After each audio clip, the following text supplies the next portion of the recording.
Maka kisah pada zaman dahulu, hiduplah seorang janda bernama Mbok Rondo di sebuah desa kecil. Ia bekerja sebagai petani demi melanjutkan hidupnya, tetapi ia sangat kesepian.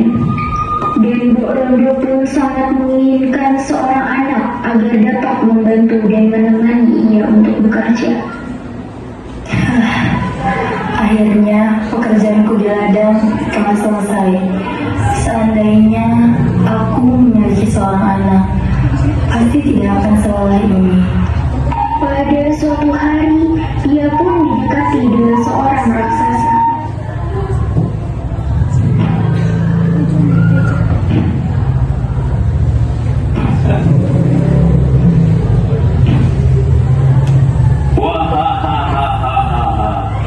Wahai petani kecil, jikalau kau menginginkan seorang anak, aku akan memberikanmu.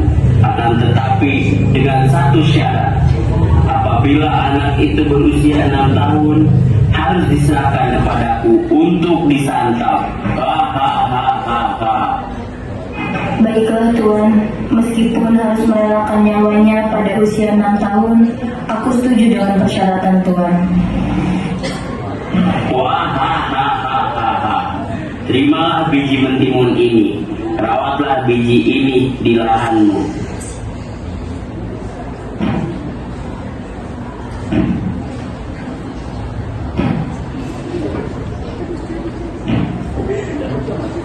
Setelah 2 minggu ia menanam biji mentimun di ladangnya, ada satu yang paling besar dan berkilau.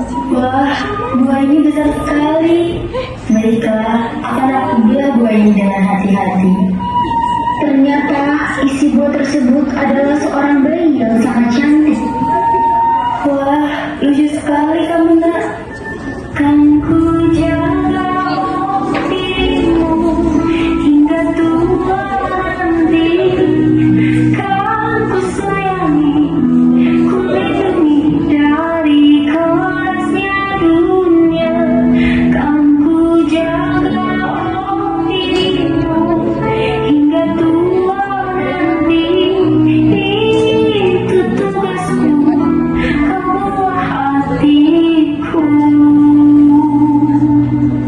Semakin hari, Timun Mas tumbuh menjadi gadis cerita yang rajin membantu ibunya. Timun Mas, ini bantu ibu. Ya Bu, ada apa? Kayu bakar kita sudah habis.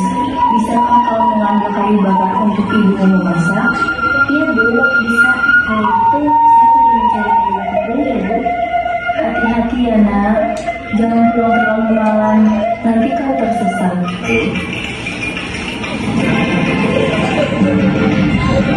Selamat pagi, selamat bekerja, bersiaplah menikmati hari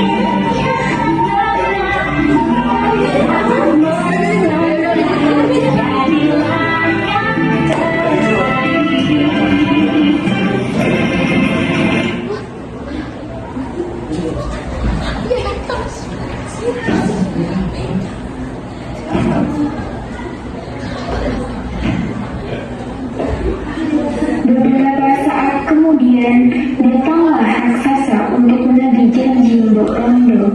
Wahai petani kecil, saya datang ke sini untuk menagih janjimu 6 tahun yang lalu. Serahkan anak itu sekarang, aku sangat ingin memakannya. Karena Mbok Rondo amat ketakutan, maka ia menggulur janjinya. Begini Tuan, saya punya saran. Bagaimana jika 2 tahun kemudian kau kembali kepada saya? Jika anak ini telah dewasa, pasti lebih enak untuk disantap. Bagus juga saranmu. Baiklah, saya akan datang ke sini 2 tahun kemudian untuk menagih janjimu.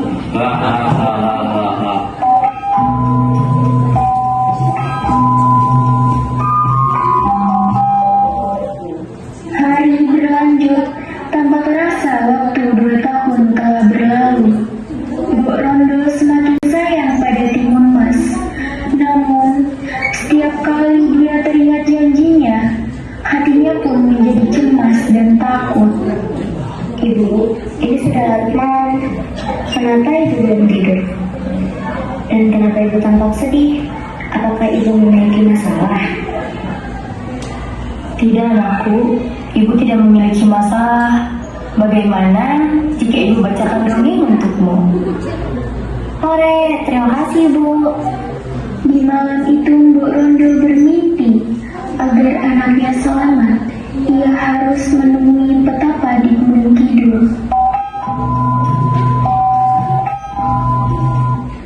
Paginya ia langsung pergi ke sana. Timun Mas, kesini dulu nak. Iya ibu, ada apa? Ibu akan pergi dulu untuk beberapa hari. Bila kamu lapar, ibu sudah menyiapkan nasi dan ikan goreng di dapur. Jangan kemana-mana ya nak, nanti kamu tersesat. Ibu, bolehkah saya ikut? Maaf anakku, kamu tidak perlu ikut ibu. Kamu harus menjaga rumah kita. Baiklah ibu. Setelah Mbok Rondo sampai di Gunung Kidul, ia menolong seseorang yang hampir terjatuh. Ternyata orang tersebut adalah sang petapa yang dicari Mbok Sindu selama ini. Tuan, kau tidak apa-apa. Terima kasih kau telah menolongku. Ternyata engkau seorang yang sangat rendah hati. Ada perlu apa kamu kesini siang hari? Saya bermimpi untuk menyelamatkan putri saya. Saya harus menemui petapa di gunung ini. Apakah Tuhan tahu bagaimana saya harus menemui petapa di gunung ini? Sekarang kamu sudah menemukannya. Akan kuberikan 4 buah bungkusan kecil ini. Masing-masing di dalamnya terdapat mentimun, jarum, garam, dan terasi untuk menyelamatkan anakmu dari raksasa. Namun ketika Mbok Rondo ingin mengucapkan terima kasih, kata-kata itu hilang begitu saja. Mbok Rondo pun pulang ke rumahnya. Sesampai di rumahnya, ia menceritakan semua yang terjadi pada Timun Mas. Ibu, saya sangat amat takut dimakan oleh raksasa itu. Dan juga saya takut berpisah dengan ibu. Anakku, ibu sangat menyayangimu dan takut kehilangannya. Bungkusan ini ibu berikan untukmu. Gunakanlah saat kau berhadapan dengan raksasa itu. Sebelum itu berdoa kepada Sang Pencipta untuk diberi perlindungan darinya. Baiklah ibu, saya akan berusaha mengikuti saran ibu. Bagiku tiba, raksasa ditemui untuk menagih janjinya. Wahahaha. Wahai petani kecil, aku datang ke sini untuk menagih janjimu. Cepat, serahkan anak itu. Aku amat ingin memakannya. Wahahaha.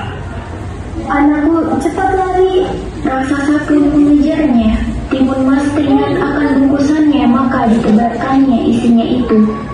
Sungguh ajaib. Hutan menjadi ladang timun yang lebat buahnya. Raksasa pun memakannya, tapi buah timun itu malah menambah tenaga raksasa.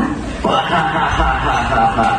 Upayamu telah sia-sia Timun Mas, karena mentimunmu akan menjadi lebih kuat. Lalu Timun Mas pun menaburkan jarum. Dalam sekejap tumbuhlah pohon-pohon bambu yang sangat tinggi dan tajam. Berdarah-darah, raksasa terus mengejar. Sial, berani aku akan menyerangmu. Dasar Timun Emas. Timun Mas pun membuka bingkisan garam dan menaburkannya. Seketika hutan pun menjadi lautan luas. Dengan merasa kesakitan, raksasa belum dapat melewati rintangan tersebut. Sakit. Yang terakhir, Timun Mas pun menaburkan terasi. Maka terbentuklah lautan lumpur yang mendidih. Terima kasih Tuhan, aku